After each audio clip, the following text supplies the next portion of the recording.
नमस्कार, म सञ्चारकर्मी अमरराज नहर्की। म विगत 2 दशक अघिदेखि पत्रकारितामा क्रियाशील छु।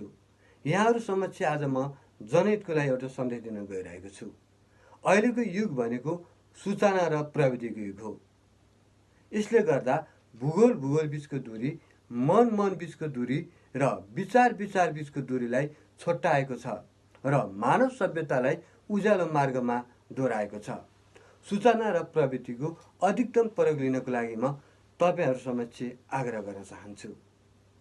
सूचना र प्रविधिको प्रयोगले घरमै बसी हामीहरूले सेवा र सुविधा पाइरहेका छौँ। अर्को शब्दमा भन्नुपर्दाखेरिमा यसले हाम्रो जीवनलाई सहज र सरल बनाएको छ। सामाजिक अभियन्ता कृष्णराज गैरीले चितवनको भरतपुरमा एयरपोर्ट अगाडि बिरामीहरूलाई उपचारको लागि भारत जानुपर्ने बाध्यतालाई अन्त्य गर्नको लागि अनलाइन अर्थात् डिजिटलको माध्यमबाट भारतका प्रख्यात डाक्टर तथा चिकित्सकहरूसँग भेट्टाउने र रिपोर्टहरू पठाएर नेपालमै उपचार गर्न सकिने व्यवस्थाको सुरुवात गरेको देख्दा मलाई निकै खुसी लागेको छ। उहाँले सञ्चालन गर्नुभएको रिजाइस इन रिभिज हेल्थ प्राइभेट लिमिटेडमा पुगेर लाभ लिनको लागि म सबैमा आग्रह गर्न चाहन्छु। विशेष गरेर अहिले बिरामीहरू भारतको नयाँ दिल्लीमा पुगेर उपचार गरिरहेको अवस्था छ। यो बाध्यता अझै अन्त्य भएको छैन।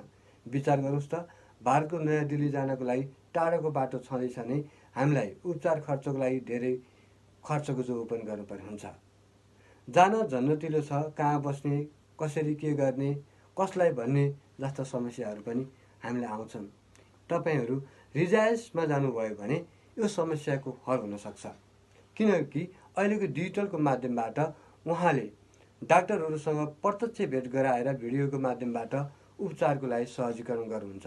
त्यस्तो अवस्थामा हामीले नेपालमै बसेर पनि उपचार लिन सक्छौँ। प्रविधिको फाइदा उठाउन एकपटक रिजाइस इन रिभिज हेल्थ प्राइभेट लिमिटेडमा सम्पर्क राख्नको लागि म अनुरोध गर्दछु।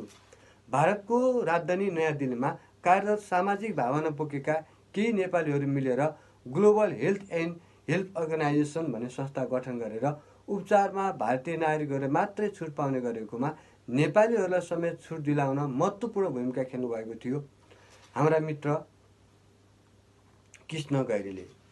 उहाँको योगदानलाई म स्मरण गर्न चाहन्छु र उहाँले दिएको महत्त्वपूर्ण योगदानलाई मैले गोरखापत्र दैनिकमा 11 वर्ष अघि कार्तिक 21 गते गोरखापत्र दैनिकमा समाचार प्रकाशित गरेको थिएँ।